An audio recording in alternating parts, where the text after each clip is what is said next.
Сарматтар дәуіріне тиесілі Сегізсай қорымында терең археологиялық зерттеу жұмыстары жүргізіледі. Бүгін бұл бағытта Батыс Қазақстан инновациялық технологиялық университеті мен Шыңғырлау ауданы әкімдігі арасында меморандумға қол қойылды. Жоба рухани жаңғыру бағдарламасы аясында жүзеге асырылады. Шұрайлы Шыңғырлау өлкесі тарихи жәдігерлерге бай. Мәселен, Сегізсай обалар кешені сонау сарматтар дәуірі мен орта ғасырларды жалғайды. Қорымнан табылған әшекей бұйымдар, қару-жарақтар, тұрмыстық заттар аймақта мекендеген байырғы халықтың этнографиясынан сыр шертеді. Ең құнды жәдігерлердің бірі Финикияда жасалған әйнек құты. Мұндай ыдыстар қазақ даласында 3 мәрте ғана кездескен.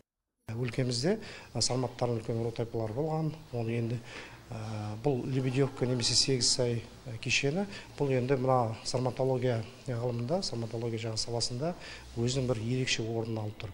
Бұл міне жақын жерде орналасқан Филиппка обалары, немесе мына жағында Елекшар обалары, осылардың бәрі аң стилі мәдениеті бар, аң стилі жағы өнері бар ғой.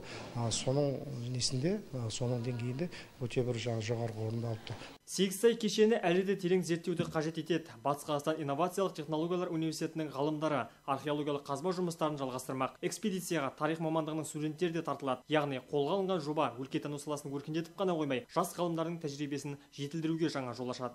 Тарих мамандығының 3-ші курс студентімін.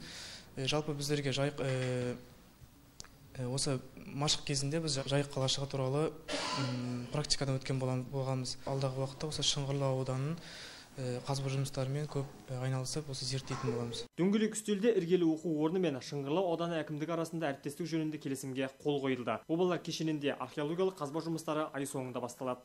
Еркебұлан Смадияров, Рүстем Ишанов, Айдос Қисымов, Ақ Жайық арнасы.